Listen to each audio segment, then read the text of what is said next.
The subcommittee will come to order. First, let me welcome our witnesses and thank them for testifying today. After reading the Inspector General's report, it's hard to comprehend how easily the SEC can just commit to spending $500 million of the American people's money in just a few days. It's as though the SEC did not get the memo that Congress and the administration have both been talking about cutting the waste in our federal buildings. But it seems the SEC thought it was business as usual and operated with a Congress is throwing money at us mentally in total disregard that is not their money, but the American people's money. Our subcommittee has been working to cut waste in federal buildings. Billions of taxpayer dollars are wasted in underused property, the overbuilding of federal facilities, and in our over-reliance on costly leases to meet long-term space needs.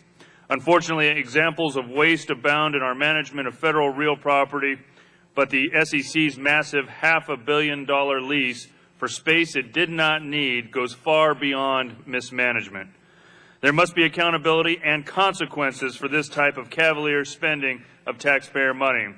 As outlined in the Inspector General's report issued last month on July 28, 2010, the Securities and Exchange Commission signed a letter contract to lease space at Constitution Center in Washington, D.C.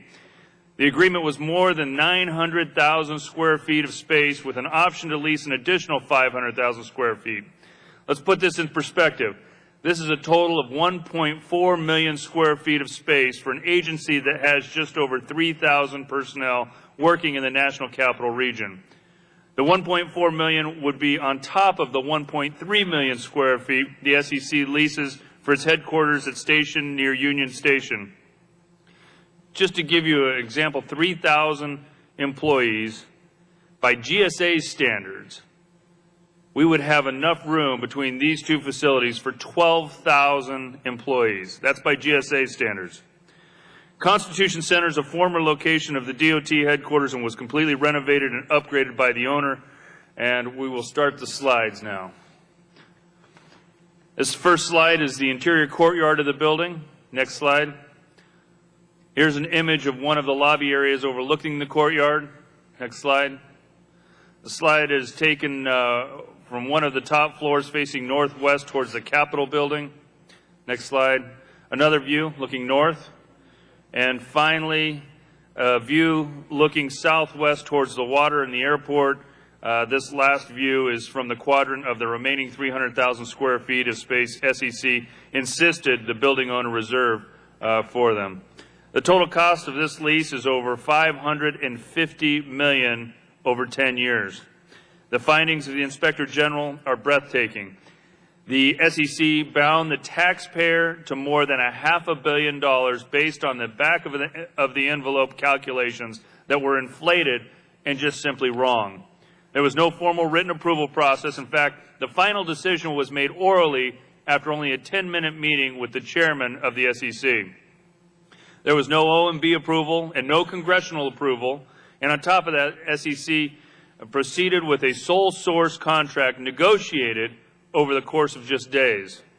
The justification for this, as required by law, was completed after the fact, and 3 of the 4 signatures were signed before the document was even completed.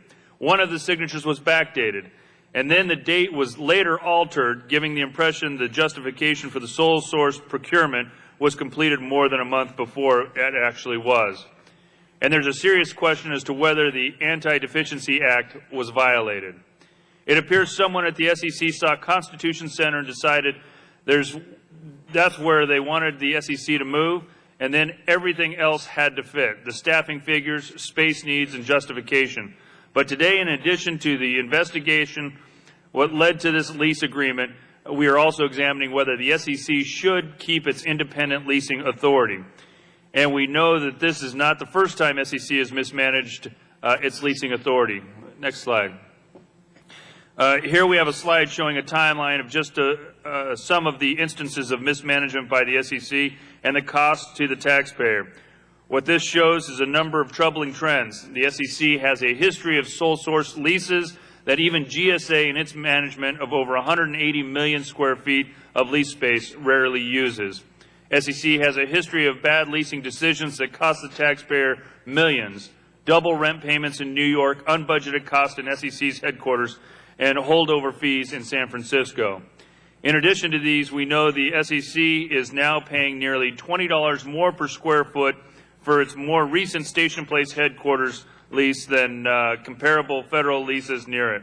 And SEC has paid $200,000 a year of taxpayer dollars for off-duty officers to provide security at a Virginia facility already secured by the federal agency in the building, the Commerce Department. It's bad decision after bad decision, and it's the taxpayer that loses. The SEC must realize that it is real money they've spent and that it is accountable to the American people who expect all of us to be good stewards of federal resources. At some point, the waste has to end. There are very serious issues raised in the IG report, and the more our subcommittee investigates, more questions are raised. I'd like to state for the record that we formally requested the presence of certain current and former employees of the SEC, including Associate Executive Director Sharon Sheehan and former Executive Director Diego Ruiz, and they either refused to testify or failed to respond to our requests. I'll be listening closely to the responses of the witnesses today, and based on the responses we get, I'll be talking further with Ranking Member Norton, the IG, and the GAO to determine the appropriate next steps in our investigation. I'd now like to recognize Ranking Member Norton from the District of Columbia for 5 minutes to make any opening statements she may have.